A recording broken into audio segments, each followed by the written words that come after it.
Teenage Mutant Ninja Turtles 3 sucks major league ass. It's nothing more than just a lame excuse to make more money. The crappy writing shows that the writers must have been on crack, and the Turtles, well, they look like shit. Just to recap for how I felt as a franchise as a whole, I thought the first film was okay. Not great, but not bad either. The second film was mediocre at best, but, I guess to some extent it worked. But just barely. Now, on to the third one. What can I say? It's without a doubt the worst of the Turtles trilogy, and just a cinematic abomination. One of the biggest problems I have with the film is the absence of Shredder. Now, I know in the last movie, the dock pretty much collapsed on him, but in the first movie, Shredder falls into a garbage truck and gets crushed by the compactor. And guess what? He lives. So let me get this straight. He's able to survive that, but when he's Super Shredder, he can't even survive getting hit with a few sticks of wood? What a crap load of bullshit! So about the plot, it starts off in ancient Japan, where we get this boring as hell scene with these 4 samurai on horseback. The film then uses a subway train as a transition. Yeah, like that was the original, as it cuts to present day Manhattan. And it gets worse. The Turtles show up dancing the ZZ Top like a bunch of frickin' idiots. So once their little dance is over, April arrives with a bunch of gifts, one of which is a lantern that sends her back in time. She gets captured, and the Turtles go back to rescue her. So the Turtles are in ancient Japan, Michelangelo gets captured, and the rest of the Turtles search for April. Once they free April, they leave through the garbage disposal chute. Ugh. Anyway, the Turtles are attacked, and this leads them to some girl named Mitsu, and it is she that imprisoned Michelangelo. So Mitsu's village is under attack, and there's some kid named Yoshi who's trapped in a burning house.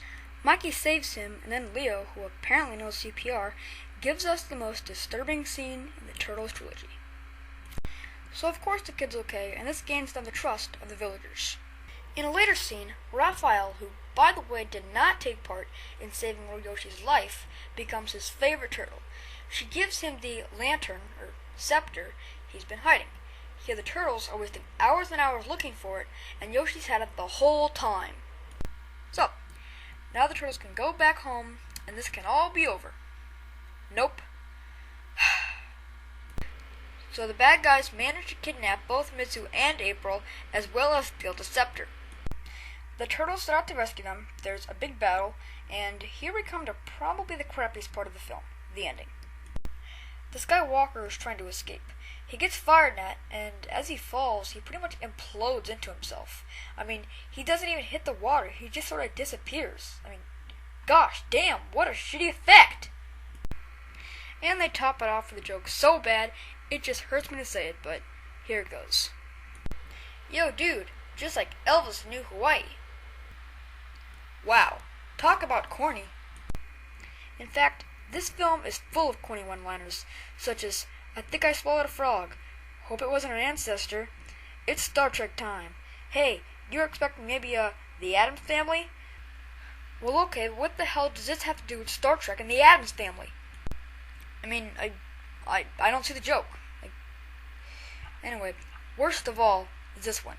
Help, I'm a turtle and I can't get up. You know what? Whoever wrote this needs to be shot, because these jokes are dreadful. They are just some of the worst lines I've heard in my entire life. So, is there anything good to this film? Well, I suppose April is kind of hot, and the scene where they're dancing the Tarzan boy did make me laugh the first time I saw it.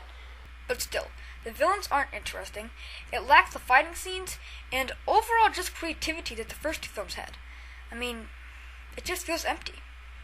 Lastly, if you're a hardcore Ninja Turtles fan like myself, just do yourself a big favor and stay away from this god-awful movie. It's not worth your time and money, and you're just going to wish for the rest of your life that you never watched it. So until next time, say no to bad movies.